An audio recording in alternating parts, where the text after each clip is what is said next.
अस्सलामुअलैकुम नाज़रीन, धरती टीवी में भली कार मां आया मंजर अजीज सब खां पहिरां शामिल कंदासीं हिन वक्त जूं हेडलाइंस।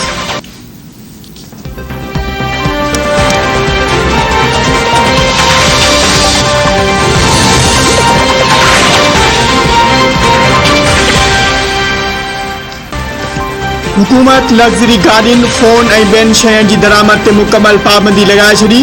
वफ़ाक़ी वज़ीर मरियम औरंगज़ेब चयो आहे त नून लीग जे दौर में मुल्क जी तरक्की जी शरह 6% हुई। गुज़िरियल 4 सालनि में मुल्क जी मईशत तबाह थी वई आहे। मुल्क अंदरि अॼु बि एमरजेंसी वारी सूरत हाल आहे।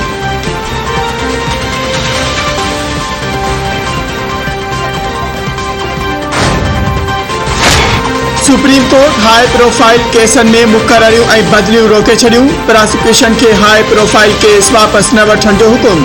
नेब लाहौर ऐं FIA मां कई ऑफिसरनि जूं बदिलियूं कयूं वयूं। हाई प्रोफाइल केसनि में बदिलियुनि ऐं मुक़ररियुनि ते ॻणिती आहे। DG FIA जांच ऑफिसरनि खे पेश थियण खां रोके थो। हिकिड़ी जांच ऑफिसर खे चयो वियो त नए वॾे वज़ीर जे केस में पेश नाहे थियणो।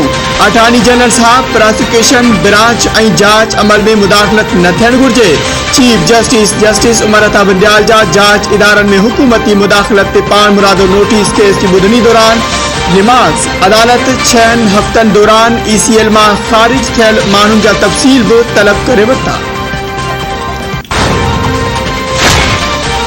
सदर धमाके जे मास्टर माइंड खे ईरान खां हिदायतूं मिली रहियूं हुयूं। मार्जीवेल दहशतगर्द अल्लाह ॾिनो ईरान मां ट्रेनिंग वठी रहियो हो। दहशतगर्दी ऐं बम धमाकनि जी माली मदद भारत कंदो आहे। अल्लाह ॾिनो ID ठाहिण जो वाहिरो खेसि ईरान मां SRA जी सरबराह असगर हिदायतूं ॾिनियूं। बम धमाके जे हवाले सां हथ आयल वीडियो में दहशतगर्द खे ईरान मां हिदायतूं वठंदे ॾिसी सघिजे थो। सिंध हुकूमत जे तर्जुमान मुर्तज़ा वहाब ऐं DIG CTD सैयद खुरम जी कराची में न्यूज़ कॉन्फ्रेंस।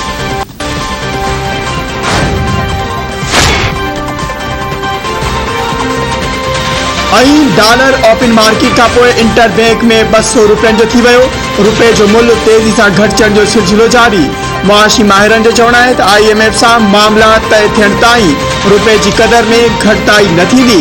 फर्दई मटासटा जे ज़ख़ीरनि में मुसलसल घटिताई ऐं दरामदी बि रिकॉर्ड वार जहिड़ा अंसर डॉलर जी तलब ऐं रसद जे तवाज़ुन खे बिगाड़े रहिया आहिनि, जंहिं करे डॉलर जो मुल्ह तेज़ी सां इज़ाफ़ो थी रहियो आहे।